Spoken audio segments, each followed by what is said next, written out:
Monday Night Raw. Oh, how I've missed ye. How I've missed ye. It's been 3 weeks since I've done any sort of form of show. I was meant to be covering Money in the Bank, but thanks to a family... I'm getting all this stuff out of the way quickly. Due to a family emergency, I've ended up not reviewing Raw or anything WWE for 3 weeks. Finally, things settled down over the weekend, and I reviewed New Japan Pro Wrestling show at the Tokyo Dome. And here I am, talking about Monday Night Raw. As I normally say with a New Japan Pro Wrestling, Wrestle Kingdom or a Tokyo Dome show, and I come back to WWE. Oh, the whiplash is real. Oh boy. But fans are back. They're back. Hooray. So Raw's good now, yeah? Yeah? Yeah? No. How is it still? Anyway, hello, welcome to the Wrestling Headlines Raw Review. My name is Matt Maher, aka Imp, and we are live here on YouTube and also available in podcast form. Links in the description, or head over to wrestlingheadlines.net for all your latest wrestling news. And today we'll be reviewing the July 26th, 2021 episode of Monday Night Raw. Right, okay.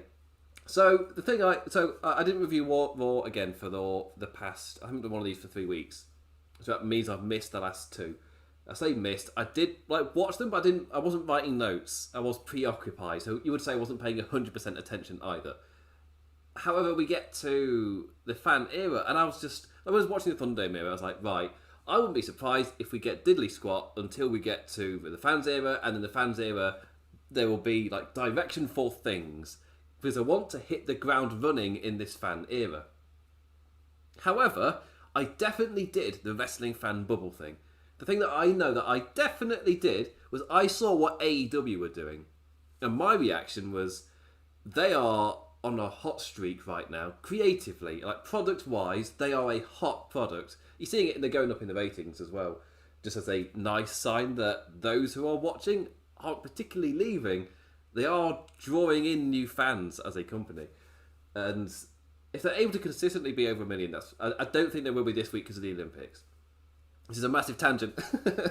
But they're a hot product. And I just assumed Raw, I wrongly assumed that WWE would want to hit the ground running to completely try and cut the legs off from underneath AEW by themselves putting on a good product. For me, as a fan, this is the best scenario where both shows are putting on a great product to try and bring people in. However, then I watched Raw with fans and I was like, oh, so the reason that these shows haven't felt as hot, we were apparently told in the earnings reports and things, is once fans are back, we'll be able to build momentum, be able to go places, to get rolling. Cool. 2 weeks in, that momentum's gone. It's all just gone. Oh dear. That realisation that, there was the Thunderdome era. Obviously, fans being there makes this show infinitely more watchable. Without a doubt. It's not even close. Not even in debate. Infinitely more watchable. However, the actual creative hasn't shifted at all. It turns out the actual momentum of the kind of stories being told on the show isn't going to shift at all. It's identical. Nothing has changed. And it's again, it's not as bad as it has been. Because there was a period where it didn't really matter if you watched at all. Now it mostly doesn't matter because you've probably already seen it, or the beats have already been hit. It's changing every couple of weeks. There's no point in watching because who knows what can be caught up with. It's not that case. I'm not getting that with this Raw. I'm not getting that. It's just there's a lot of rematches. There's a lot of matches that don't really feel like they know what they're building to. Or this week especially, we saw that championship contenders match, which sounds like it might be a thing, when in reality, doesn't mean anything. What does it mean? Just that. For me, the championship contenders match, which was across the show, we got 3 of those in this night. All 3 of them were they were booking ideas that they would do week to week anyway, just with a name slapped on top of it to make it sound like it's an official thing. There's stakes at play here. That these aren't meaningless matches. These are championship contenders matches where, unlike a number one contenders match where it's you versus another person and when it goes on, this is you versus the champion. And if you beat the champion, you can get a shot at that title. And immediately I'm like, how is that different from every other match where you book this every single week? I was like, oh my god, Eva Marie and Doudrop versus the women's tag team champions. Like, oh, this is a championship contenders match as well, where this scenario pops up. I was like, if they beat the champions, they could become contenders. And I'm like, oh boy, is this different from when they faced them last week? Or when, was it Dana Brooke and Mandy Rose before Mandy Rose went back to NXT for some reason? It's like, oh, is that any different than when they faced them? Is it just a thing now for this week? And yeah, that's the thing that made me laugh.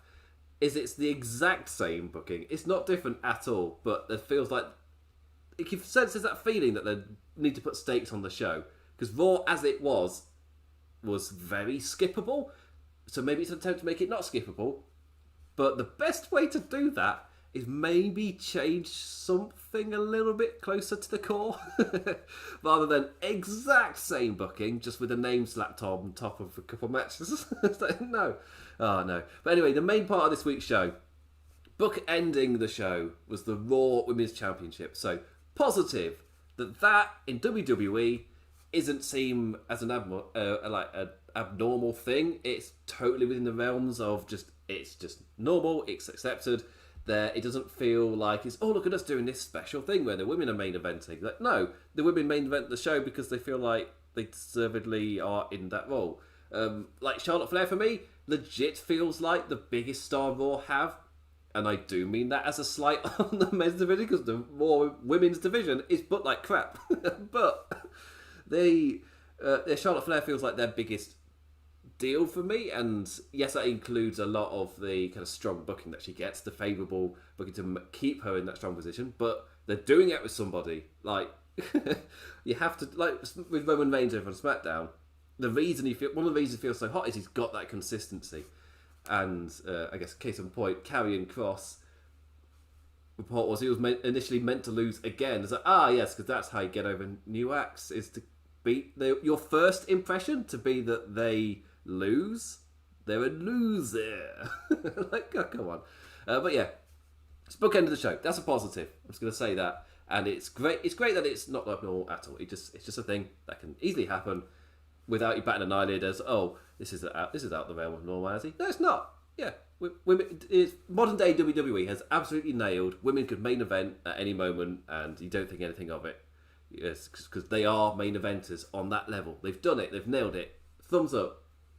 Now on to the rest of it. And I guess the wrestlers themselves, like Nikki Cross herself, is one of those people who just comes across as a genuinely great person that you are quite happy to see succeed. It's like, yeah, good on you, Nikki.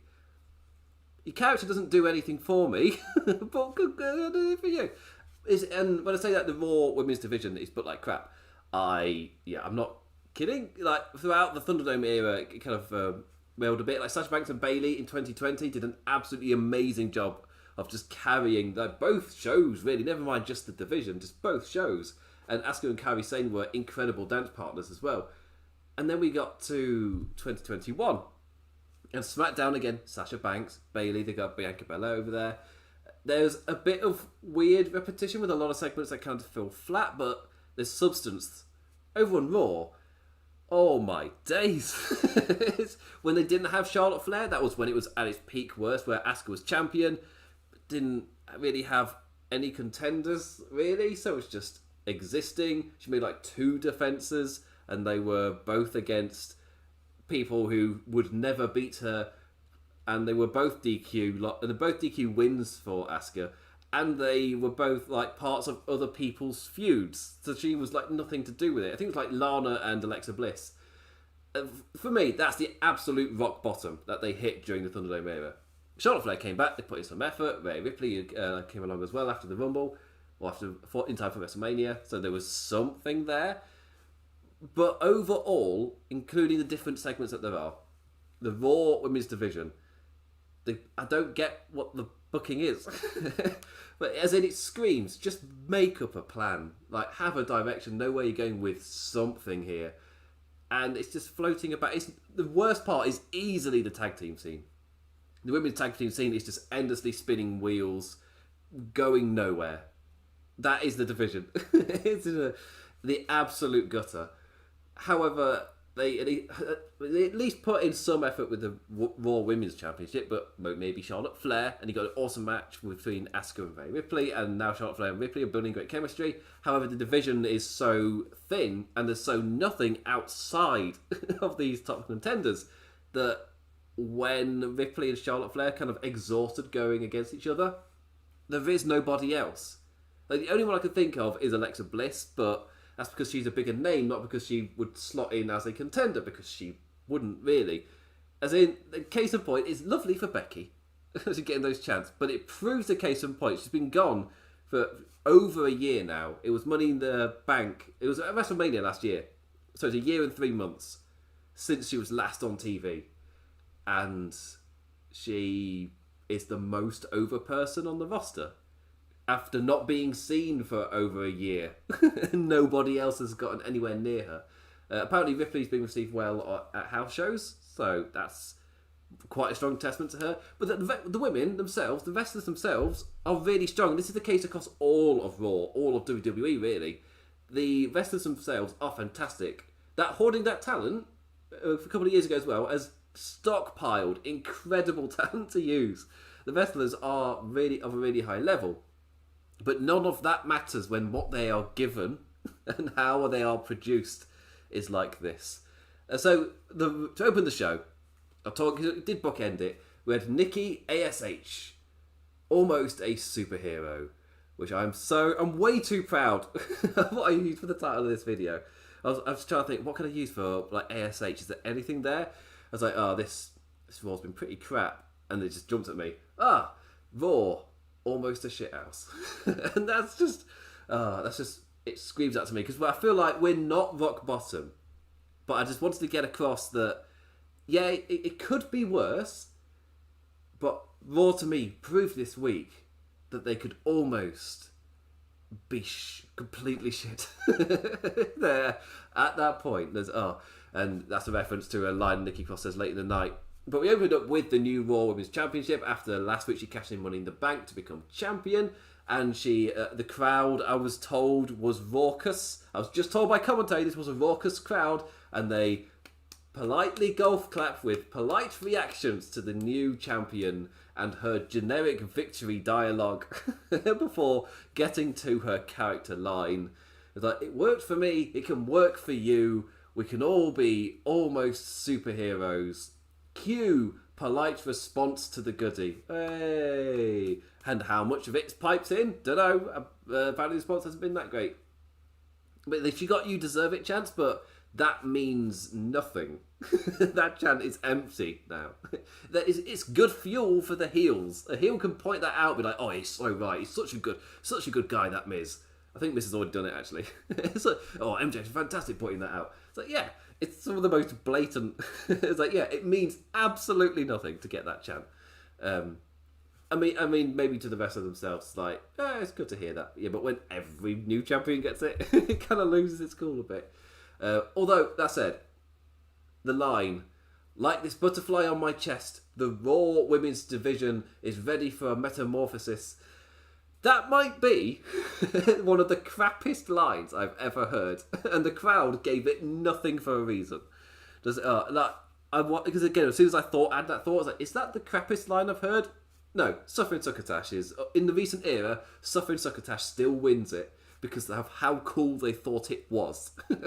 Surely, this was written in Nikki Cross's character, her almost a superhero thing, where she's talking about believing in herself. It's just that none of this works when she's champion. The whole thing with Charlotte Flair in her match just showing to prove. Actually, no, I'll go through. I'm hitting the points I want to be hitting after I've gone through this stuff. So, in the most predictable way, its entire opening was just. You didn't even have to watch it; you would know what happens. Aside from specifically what was announced for later tonight, it was blatantly there. You knew step for step what was going to happen. Nikki Ash comes out. Former champion Charlotte Flair comes out. Rhea Ripley, who feels aggrieved by Charlotte Flair's actions, she comes out. The not general managers, the not authority, they come out and make a match for SummerSlam. Didn't even have to watch the segment. You just see Nikki Ash walk out, you know what is going to happen. Beat for beat, that is exactly what happened. Charlotte Flair making the opening segment like actually something, because it felt pretty, I guess, whilst it was just Nikki Ash, especially to me, because I'm not digging the character. Like, it's just not connecting with me at all. This is the Ricochet character that got booed with the twist of the almost a super. It's not like Ricochet is a superhero, was that talk? But he was talking about the same believe in yourself stuff. It's just the slight twist is that it's the almost a superhero rather than the I am a superhero, believe in yourself. It's I'm almost a superhero. We can prove to yourself. So yeah, it's very, very similar. As in the way that the lines are written is identical. And Ricochet's one got booed out the arena. I feel like there's a bit more to Nikki Cross one because of how much it's apparently creative input she's getting, so it feels more genuine. But that doesn't mean the lines being written are any less crap. It's still in that zone. But anyway, yes, taking a claim to immediately challenge for the title again at SummerSlam, because that short period where they weren't doing rematches was a short period. Watching her work the crowd feels like an absolute revelation after all these months without them. Like, even if this is like the first baddie promo of the night and it's immediately a you people, it's just straight into genericness. Like, I don't care. It's wrestlers interacting with fans again. Compared to what I have been watching, what I have been reviewing, this just... I'm at that point, it's not happened yet where I've gotten over fans being back. I'm still getting that feeling of, it's just so good having them back. And watching the wrestlers interact with them, especially... Charlotte was great doing that stuff throughout the night. It's like, yeah, it's infinitely so much better show. And every time these interactions are happening, the novelty's not worn off yet, is what I'm trying to say. Then the next beat, as you all predicted, Rhea Ripley reminding us feuds don't end that easily in WWE. Nikki may be champion, but she's not the focus. She's a piece in two other folks' never-ending feud, which ties into the Asuka thing. She's the second champion within this year, within these 12 months. Well, so Money in the Bank. It was Money in the Bank last year Asuka became champion. Like, the second champion, where yes, she's got the belt, but she's not the focus, the other people are. She's essentially there as a... who was it? They're T-Bar and Mace for the Drew McIntyre, Bobby Lashley feud. They're Braun... no, maybe Braun Strowman. Let's not say T-Bar and Mace. Nikki Ash is the Braun Strowman to the Drew McIntyre, Bobby Lashley feud. As in, we've ran this for months and we're going to keep running it. Therefore, we need to do something to mix it up a little bit so it's not continuously just one-on-one, to make it feel like it's kind of different. That's one of my other pet peeves of WWE. They keep them wrestling each other, but make it slightly different. But of course, it's still it's not as bad as one-on-one endlessly, but they're still facing each other. They're still in matches against each other. You've got a whole roster. You don't have to book them against each other consistently. Anyway... yeah, Not Authority came out, made the triple threat for SummerSlam, and Flair versus Cross for later in the night. And yay, new champion in whatever the opposite of a hot opener is. Just serving plot purpose in setting up a pay-per-view match, but as a show opening segment, like in itself, just generic. Welcome to Genericville. Just beat by beat exactly what you would have thought. No kind of jolt to open the show or momentum, and it's even more jarring given how both the two live shows started this since the fans have come back with John Cena, with him there, and Roman Reigns opened the first SmackDown. They've all felt like openings that have just jolted the show into momentum. This is whatever the opposite is. And in terms of me kind of talking about the women's division, I said this exact thing in my last review. The last time I did one of these reviews, 3 weeks ago, I talked about Charlotte Flair and Rhea Ripley doing their kind of the Authority coming out and making a match. I think it must have been the setup for Money in the Bank. So the Authority came out and they made the match and it was beat for beat. And my takeaway from it was, what was the character here? Just this was all serving plot. All of these beats here specifically set up plot, and there was no uniqueness to the segment whatsoever. At least the Nikki Ash character got her stuff in beforehand. At least there were fans there to play off of, so it had a bit of uniqueness there. But in terms of the actual like writing off this segment, the creative part to it, exact same criticism. I've missed 2 weeks of shows. I come back, the first segment is something that I, like for word, I could copy and paste my criticism because the style of segment is also copy and paste. Like, should I do that from now on? Just copy and paste my own criticism because it's the same stuff happening. Yeah. So yeah, but then we fast forward to the main event. Nikki Cross versus Charlotte Flair in our third Champions Contenders rematch. And, with a win tonight, you've got to believe Charlotte is in line for a Raw Women's Championship opportunity. It's just as Byron said earlier, it's Championship Contenders match. You crazy, Byron. With your maverick thoughts. You crazy. But this one, a Championship Contenders match. This was the third of the night because this was the gimmick this week. And if they're having rematches, is it going to exist next week? Normally these things last about... If they only last 1 week, if they last further than that, this type of thing is like 2 or 3 max, and then it's binned because it's a really weird idea that doesn't really help anything. But Nikki Cross versus Charlotte Flair being a Championship Contenders match doesn't make any sense because the triple threat is already booked. Hooray! The gimmick for this show couldn't even maintain its own premise for one night. Like, mate, if you have to name the thing, this is a Championship Challengers match, not Contenders match, Challengers match. Like, if you want to call it Contenders, then it contradicts how you've used the term throughout the rest of the show. It's just amazing. So, that's my other part of it. If you want to call it Contenders, that's perfectly fine. However, how that word was used for the other 2 matches, then it contradicts the usage here within the same show. The name contradicts itself. I was like, amazing, fantastic stuff. And yeah, anyway, again, I've got no problem with them calling it Contenders match. It's just that it contradicts the other usage of it. So it's just, what is this? Anyway, Charlotte Flair main event's Raw for the second week in a row. Thumbs up. To be fair, the star power on this show is so low. Like, who else would they have in the main event? Like, look at the other feuds. Who else is main eventing aside from, I don't know, do you main event with Bobby Lashley and MVP just accepting Goldberg's offer? Because like, who's going to come out and jolt the energy into that segment? They haven't got Goldberg here. John Cena was on a dark match for some reason. But Charlotte Flair is easily the absolute biggest star that they have got on Monday Night Raw on the main Raw roster. So not bringing anybody in. There's a reason they've brought people in. And, yeah, that absolute slight on the men. Because the women's division's not booked well. 50-50 booking, striking again immediately in this match. New champion Cross immediately loses after Flair reversed a diving cross body. And I've written that as cross-body because she's Nikki Cross. It's a great pun. A tad back and forth for 8 minutes. Like, lots of Flair taunting and Cross reversals beforehand. The story of Charlotte was in full control and Nikki, that underdog, overshooting out of her depth.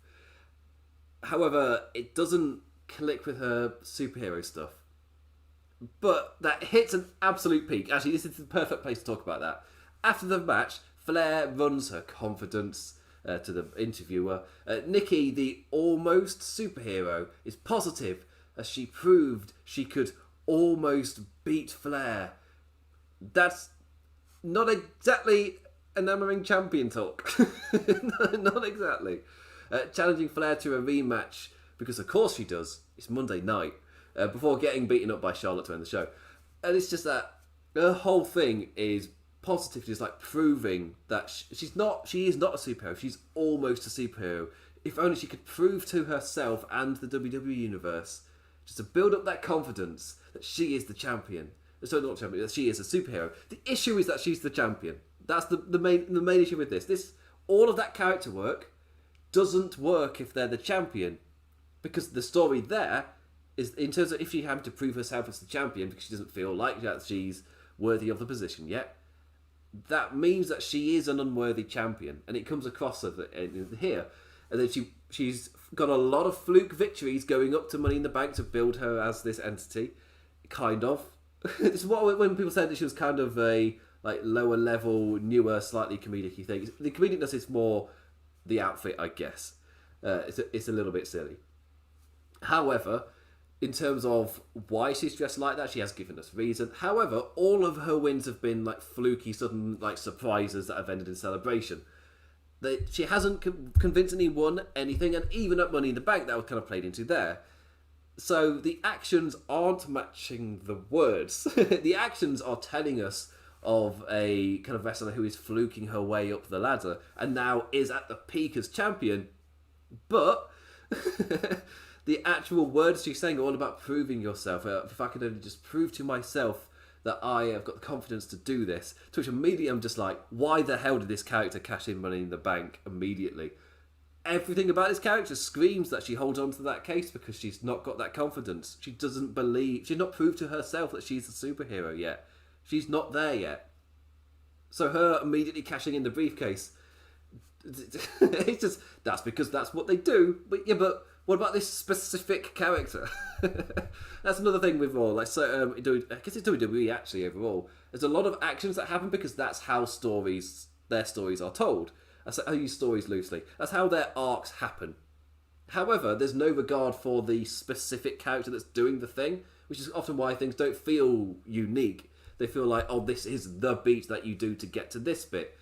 Hence why I could understand AEW being jarring, because they've got their own completely different ways of trying to tell stories, and it's not always blatantly in your face. But that's not what I'm talking about here. As in, they tell the beats differently. And in WWE, we are used to, this is how you tell this story. Because until the past few years, they were wrestling. You say wrestling, you think WWE. Because WWE are wrestling. And they had been for, what was it, like 16, 17 years? They were wrestling. I can't remember when AEW debuted. 2019. Yeah, so for 18 years, they were wrestling. So it's understandable that there'll be people out there who's like, well, this is how you do that story, because that's the only way they saw it done. And I can understand why other methods might seem a bit jarring otherwise. But then I watch Raw and I go, no, I'm right. Like, especially with WWE talking, like, we're not just wrestling, it's sports entertainment. We tell stories, we've got narratives, we've got characters with depth, and just long-term fans just laugh. Well, me specifically. Not all long-term fans, that's me putting a blanket over it. I don't really want to do that. Me specifically, I laughed at that. It's just like, you don't know how to tell stories. Like, you've got your methods of doing it, but like in every other medium on TV, they do it better. Like, if you want a good story, watch a drama, watch a different TV show.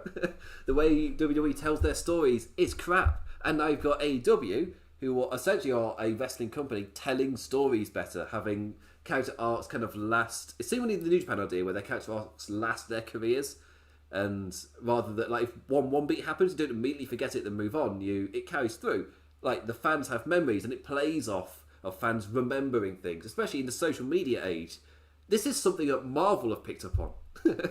Like, in terms of WWE, it's like, oh, we can't do it because in case like fans forget or they move on. It's quite difficult to like, you can't always be calling back stuff. Like, have you watched a Marvel movie? It's like, yes, with that main point of, I mean, the main things as well, like with Loki, with WandaVision, that how hot they got by, and I guess the community on YouTube as well, like explaining the hidden things behind stuff, and like going back to comic books, what they're referencing.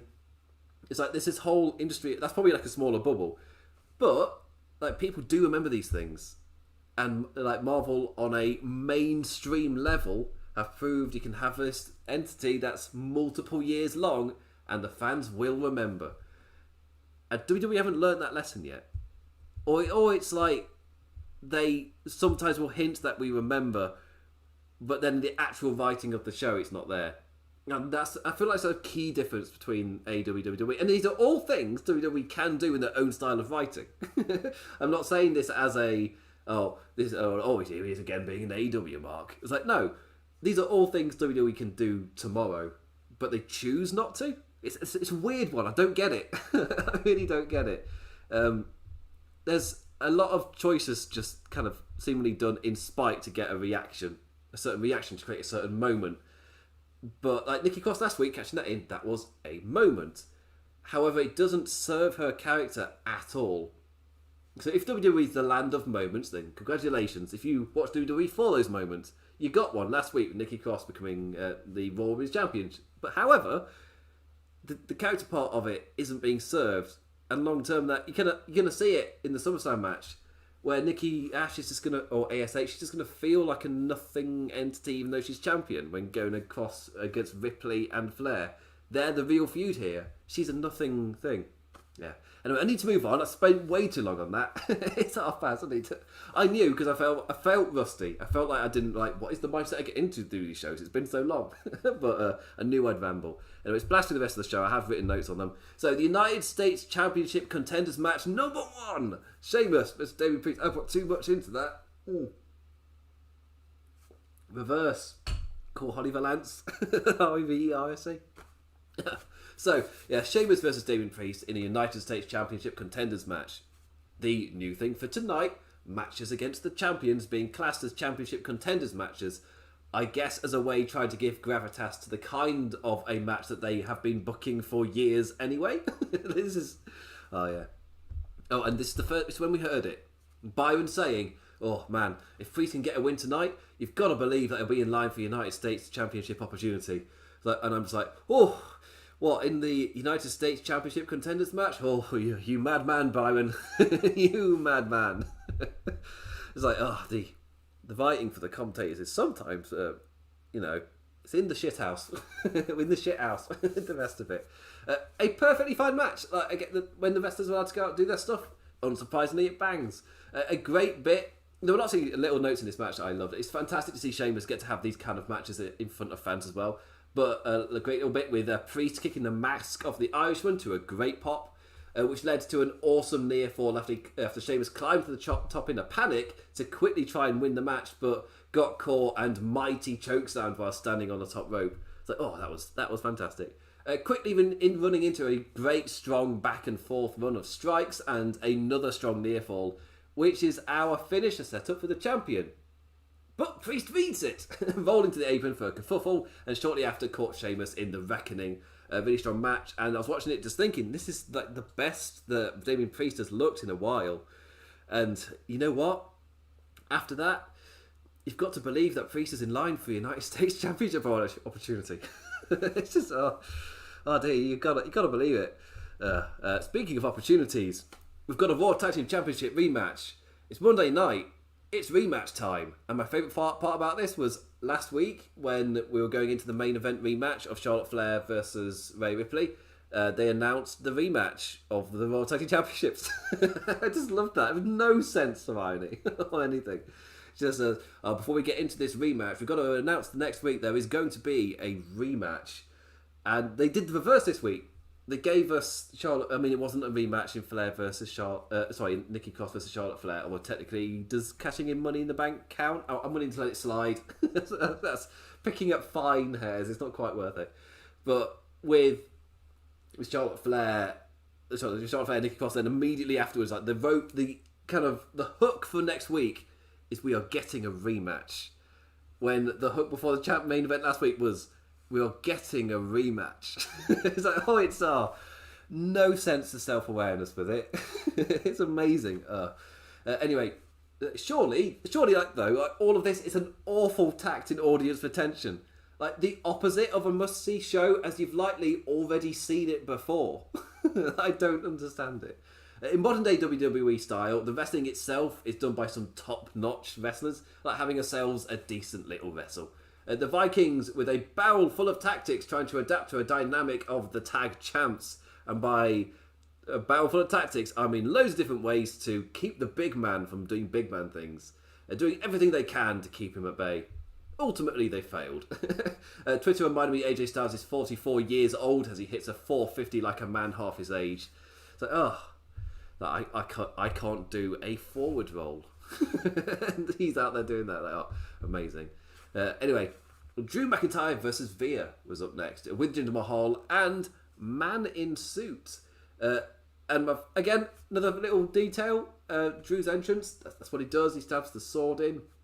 That's the entrance that he does. He got all worked up about Jinder stealing his sword and then destroying the sword. He's like, oh, you destroyed your sword, I'm going to destroy you.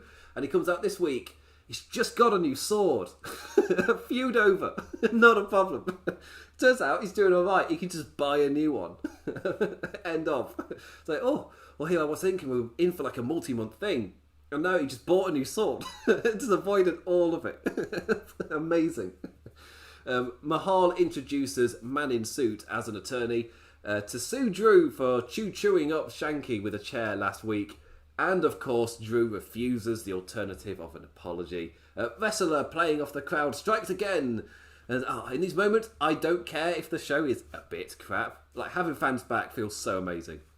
And yeah, I'm still in that zone. Novelty is not worn off.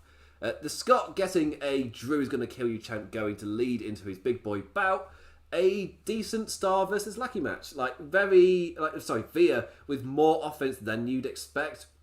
Getting to impress a tad before being tossed around and claymored in the face. Kind of. Via bringing a chair into the ring. Drew nailing a claymore, sending said chair into the man's face for a disqualification. A DQ. Oh, by the way, it was a DQ victory for Drew McIntyre. It's quite something. So this was a DQ, which isn't always a DQ, but it was a DQ here. It's like, inconsistency in your world's rules is when it's shit. Countdown Claymore to the attorney to send everyone out happy. It's like, hey, wrestling fans and crowds, they love counting down. They love counting. If there's one thing that we love, if you've been in a math class and you've been like, what's the point of me learning all of these numbers? Well, if you've ever been to a wrestling show, we love our numbers. But yeah, it's one of those, when I say weird endings, it's a plot point serving ending which doesn't really pay any mind to any established world building rules, which is world destroying. Negative. Down. Down from Simon Miller. It's down. It's a down. He doesn't sound like that. I'm Simon Miller in a gritty sitcom. And WWE Women's Tag Team... You get gritty sitcoms?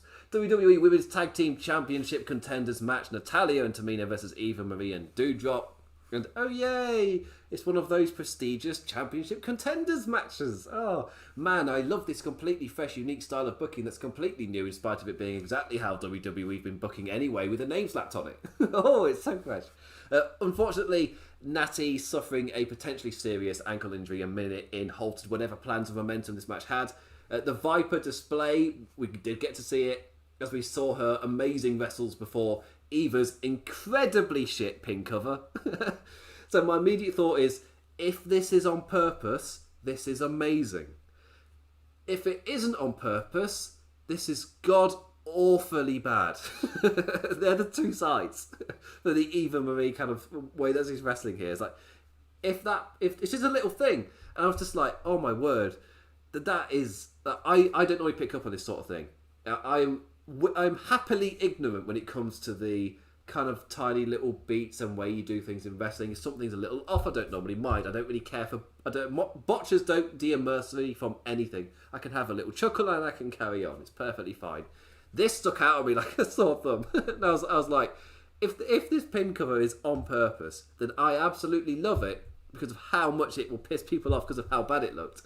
Like just how a little dainty, just kind of like a bed sheet. It's just daintily covering. And if that is on purpose, then I absolutely love it. However, I just need to... I did watch Eva Marie wrestle before she left. This isn't out of nowhere. I've watched her wrestle since she's returned. This isn't out of nowhere. I thought I'd bring that up. Anyway, I'll give this a positive. A Lily Lucian on the Titantron for the distraction. And a super kick from Tamina retains before helping Natty hobble to the back.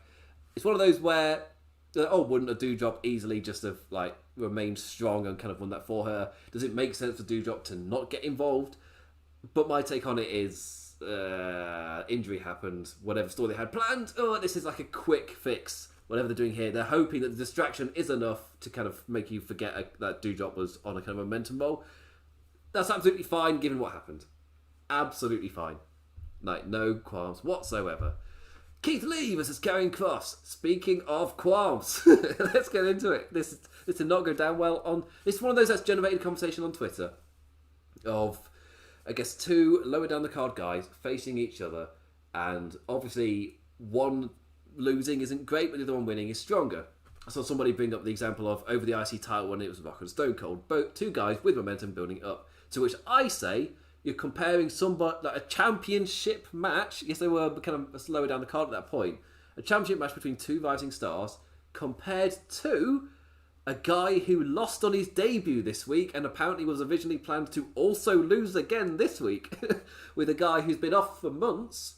After a strong debut, they had nothing for him, and then he's been disappeared for months, apparently for a legit reason. I guess thoughts with your Keith Lee, whatever it is, I don't know at this point.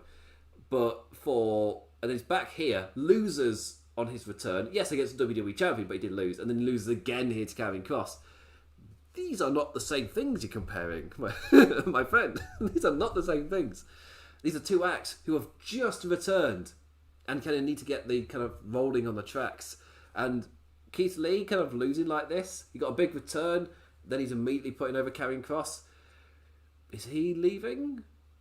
Is it like this quickly? Is he going? Is that what's like to see out his contract and leave? It's an interesting one. These are like meant to be a rematch in an assumed. I assumed a battering of Jeff Hardy, but apparently no, he's going to lose again. So maybe he does batter him and then he loses. The story to get Karrion Kross over as an act is to have him lose. In spite of him getting more angry, he loses. Me no comprende. Instead, Keith Lee steps up to take another loss upon his return. Just watching two lads seemingly primed for success, only to be changed and damaged upon their call-ups regardless. Like Cross, booked as a killer in NXT, introduced as a loser to the main roster. Keith Lee had to just fight to just be him after his generic rock theme introduction. Strong debut, paired with the choice to hide his uniqueness. It's Big Boy Keith just mows through Cross in this match though. Just having all of the offense before the bold baddie nailed a Saito charging forearm and choked him out for the win. He John Cena'd this match. Karrion Kross. An odd one. Kross gets his 50-50 win back, so he's main roster, solidly main roster now. But he got destroyed for the majority of the match, so not exactly killer. We'll see next week if he uses this momentum to maintain some form of destruction, or the more likely scenario, a rematch. I'm sensing it. Lee versus Kross rematch. Before you then have Jeff Hardy return and Kross loses to Jeff Hardy. And it's 50-50, so Karrion Kross is losing next week. It's happening. Oh, I'm predicting it now. Alright, speaking of talents with potential broken on arrival, it's Mason T-Bar. Talking about animals. They've been to the zoo again this week. Mustafa Ali and Mansoor were their opponents. And oh my god, an amazing spin kick from Dijak paired with an incredible sell by Ali. T-Bar, not Dijak. That's my nerdy kind of... I've had to adjust to his name multiple times. Dijak, then I saw his name in NXT and started calling him Dijakovic, because that's how Croatian names are pronounced over here in Europe. However, in America, American Croats present the... Because one thing about what I've learned from Croatian, because my mum happens to speak a little bit of Serbo-Croat, every letter is pronounced... There is no way of changing how the letter is pronounced. Different combinations, over in the UK, you put a T with an H, it makes a th in English, makes a the. In Serbo-Croat, that's not a thing. Different pairings don't change how the letter is pronounced. It seems to be the same with Serbo-Croat. However, they say the consonants a lot harder. So his name over here would be Dijakovic. However, like Djokovic as well. That's another example. It's quite a strong example. So Dijakovic. However, on NXT, it's Dijakovic. And then my European brain will not turn it off. Oh dear. Oh, it hurts. Oh, yeah. Then I've had to learn T-Bar. I've written T-Bag in my notes. It's a joke that I've held off on, and I've watched loads of other people use it. Anyway. But yeah, that spin kick and that sell from Ali were both incredible. It's congratulations, you got a response from me in this match that I didn't think I would care about at all, and immediately you got a response out of me. Before I remember, I'm watching the crap gimmick in Morgan Teabag. It's that awful gimmick. This screamed four lads giving a really strong effort amongst creative that... kind of cares.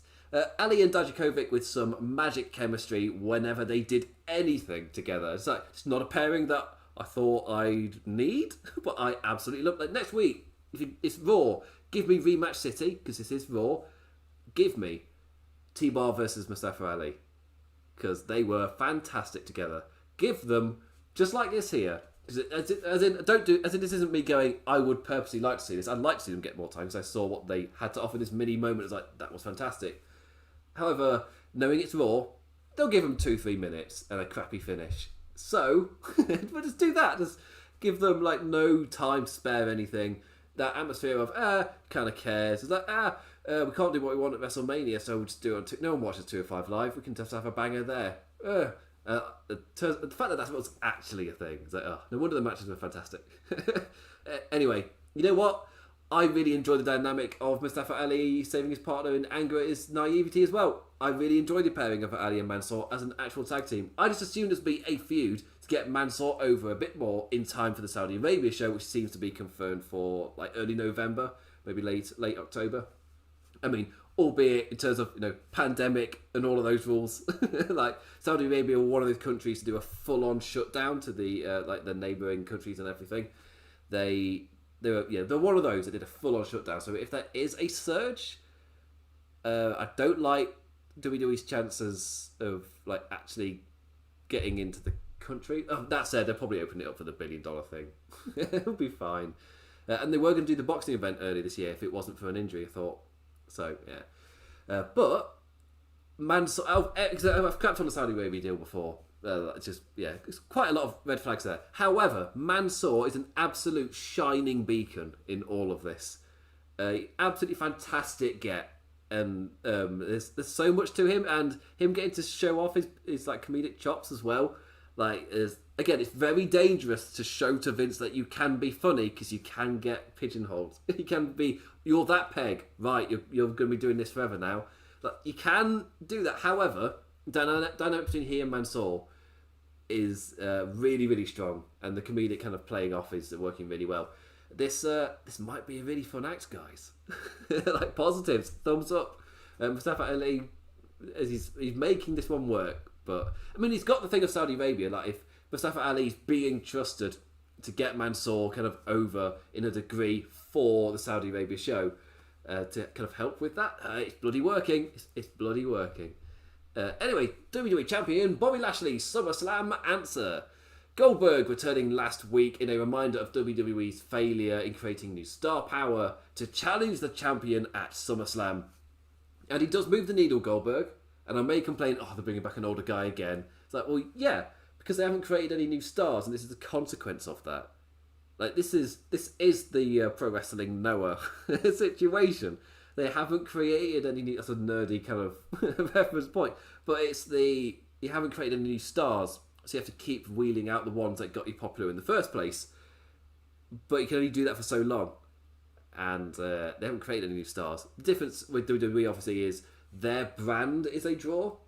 So they can rest on that for a certain amount of time. They can rest longer because of the prestige that their name value has got. If you're playing Journey of Wrestling, your prestige bar is really high for WWE. For WrestleMania, it's off the scale. You can survive on that for years. But they're not creating any stars. So, like, long term, they might be in trouble. Not creating any new stars. I mean, Roman Reigns might be like the one guy they've got to kind of carry him through this era. And then I'm immediately like, well, we were concerned. They've only just got that now. And Raw is in the tank. Oh dear. Anyway, massive tangent. I realised I wasn't being able to grab onto my points that strongly. So maybe just cut myself off before I fall into the crapper. MVP wearing his THB chain. And it's good to know that was probably a little bit of foreshadowing. Just showing that union of the Hurt Business is great. Why did you split us up, guys? Why did they break up that act again? Speaking of, Cedric Alexander and Shelton Benjamin both had a few words for the champion after noting the audacity of Porter ranting about respect. And we'd be setting up a triple threat. Arr. But yeah, I liked the MVP wearing the Hurt Business chain. Yeah, maybe we wanted a little bit of foreshadowing because they had a Hurt Business segment. And we got Bobby Lashley versus Cedric Alexander versus Shelton Benjamin. Big champion smash. You got to make the champion strong for Goldilocks at SummerSlam. Lashley sending a message with a spear and a jackhammer, nice, to Benjamin before slamming Alexander down on top of him with the Dominator. Like, in case you didn't know, we're in for like a 2 to 4 minute dash of power at SummerSlam. In case you didn't know that, Lashley's putting on primers for us to know. As in, the way he is wrestling in these dominant flash matches, that's what you're getting at SummerSlam. That's what you're getting. And we've got 2 more segments as well. A little note as well, I number the in-ring segments whilst I'm doing this. It's just for me, for this review. And something that I've tracked is every show that feels a bit longer, the in-ring segments goes into double digits. More often it's over 10. So sometimes 10 can be fine, but you might feel a little bit longer. It means that you've had shorter segments earlier in the night, and quite often, if you progressively have those, it makes the show feel quite long. It's something that works perfectly fine for a shorter show, but for 3 hours, you do start to feel it. And I will say that's kind of what happened here. 11 in-ring segments, that's in-ring as well, excluding anything backstage. And that's quite a lot of in-ring segments. And for a 3 hour show, that's a little bit kind of fatiguing, but it's not the worst. We've had higher. We've had I think I've hit 14, 15 one week, and I was like, this is just ridiculous. Just rapid fire bullshit. It's all over. Anyway, Riddle versus John Morrison with The Miz is up next. Drippy drip, moistness, and all that. Reminding us that Miz and Morrison were first champions 14 years ago. Good God. It's like, it's good that this is like a relevant thing to now is the 14 years ago that they became champions. Yeah, they've been becoming champions for that long. Yeah, I mean, there's a massive in between portion, and they did win the championships over on SmackDown, didn't they? Before they came over. Anyway, yeah, 14 years ago, and now they're being built up as contenders again. Well, to be fair, it's RK Bro, but I don't know because with Randy Orton out, they're doing a whole story with Riddle. Orton must be fine to come back given what happened after this match. So, unsurprisingly, first off, Riddle and Morrison, great together. John Morrison, delivering a low-key banger of a year in the ring. Like, he's up there, personally. He's having fantastic matches. And some people may have to put his character and dialogue he says on the show to the side. But no, like, in-ring-wise, he's having a banger year. Riddle, like, strong in the comedy as well. I personally didn't mind when he kicked Miz backwards, laying him on his back before laying his own back to mock him, waggling his arms and legs like a turtle. And my judging point was how the crowd reacted, and yeah, they reacted positively to it. AJ and Omos out to act upon a plan they set up with Miz and Morrison before the ad break. A devious plan, a cunning plan, a plan so complicated it needed a team talk to organise. A plan to have Omos slap Riddle's scooter in a distraction. Oh, put a brick on it. Put a brick on it. Amazing. Yeah. Morrison hitting an incredible Razor's Edge into an inside gear to set up Sharpshot Pain off of it. AJ with the Styles clash after as the crowd chanted Randy, Randy, Randy. Going for that. Like, yeah, good stuff. Good stuff. Yeah. Apparently something's disconnected for me, so hopefully it's all fine. Video seems to be working fine. Anyway, AJ with the Styles clash, and we get our Randy segment, and it's successfully connected. Yes. Hopefully I've not dropped out in a little bit. I'm not covering that match again. I'm going on long enough as it is. But yeah, so we're setting up short, getting the crowd wanting to chant for Randy, to get him to come. Like, surely, phrasing Matthew, to get him to return to the show. And they're doing that well. Like, with the Charlotte Flair playing off the Becky stuff, that's also building up to the return really well. Same thing here. Getting the crowd to chant for Randy. They absolutely nailed it. This segment worked to a T. And next week, are you getting to it? SummerSlam is... SummerSlam's like late August, so you have got time. You can kind of delay him for like another week if you want to. Because we know as soon as we return, we're just getting like one-on-one matches. We're getting AJ Styles versus Randy Orton.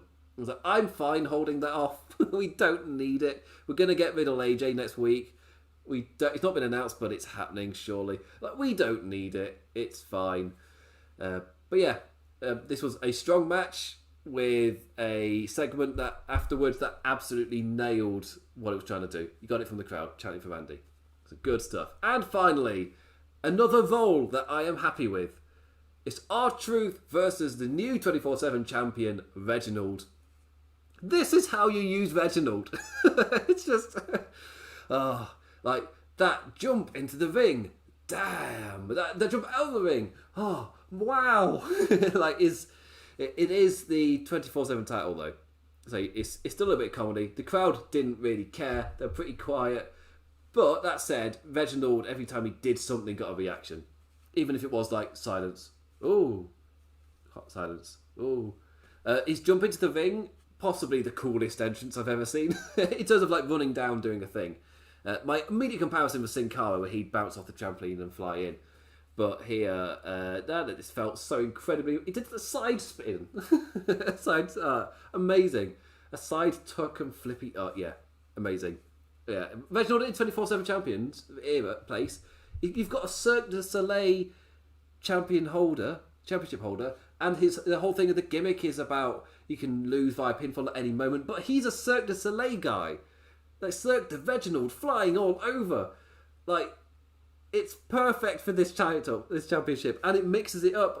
Finally, we've had a 24/7 championship for like 2 years now, 2.5 years, and it's hitting on the same beat it was hitting on week 1, and that's just like, that's insane. It's not progressed at all. We're still in that exact same first beat. It's like, just either create something new or bin this championship. It gives R-Truth something to do, I guess. Or something for a celebrity to come in and win, I guess. But there has been no next beat. It's been the same beat for years. But Reginald feels fresh and a bit new, even if he's still doing stuff with R-Truth. And it's still R-Truth trying to get his baby back. Reginald brings something completely new to this scene. I'd like to see him kind of hold it for at least a little bit, instead of giving it back to... In true 24/7 championship fashion, like R-Truth's getting it back relatively soon. This is how... I just expect it now, but I'd love to see Reginald hold on for a bit more. If anything, just to keep him away from Nia Jackson, Shayna Baszler. Just away. Anyway, that's the final segment to talk about tonight. So, yes. Monday Night Raw. Is it good now fans are back? Well, this title of this video. Raw, almost a shithouse. It's yeah, since fans have returned, yeah, back into the trunk. And they hit, like, going into Money in the Bank, you could sense some excitement from fans returning. There was some quality. Like, I was just saying, like, yeah, you're looking at maybe like a 5 or 6 out of 10 rather than a, like, 3 or 2, maybe 4. Like, yeah, the genuine improvement. Anyway, I might have disconnected here. So hopefully I haven't. But the podcast version will be fine. The YouTube version might just go away. Anyway, I'm going to end the show here. My name is Matt Maher, aka The Implications. Follow me on Twitter at the Damn Implicat. That's Damn as in Damn. Also, hoping to stream a bit more on Twitch at The Implications with 2 S's. Also, Russell Headlines for Wrestling Headlines on Twitter and Wrestling Headlines on Facebook. And also, with the final thing I need to remember to plug, I guess the columns. This isn't it. The columns over on the place, well, they on WrestlingHeadlines.com. I did a New Japan Pro Wrestling column on Sunday. If you want to go read that on the Grand Slam in the Wrestle Dome thing. Let's say, don't Jesus Christ, I'm tired. I think that's it. I think that's everything I've plugged. Anyway, with that, I say thank you for watching. I bid you adieu as seemingly my quality jumps to the highest definition it's been all night. That's awesome. Internet just had a little blip. Anyway, I'll be back next Monday for the Raw review. Again, trying to figure something out to get SmackDown covered. And NXT is just currently a no-go because of my current family situation. So I'm trying not to... I can't really knacker myself to do all these streams. Anyway, with that, I say thank you for liking, watching, engaging in any form in any manner. You can hit me up on Twitter and all that stuff. Always fully down to chats and whatever. I will be back next Monday for Monday Night Raw. Fingers crossed, it's not a shit house. That's my barrier. That's my bar. I've not cared about the swearing this week. Fingers crossed. We'll wait and see. Ta-ra, duck, ta-ra.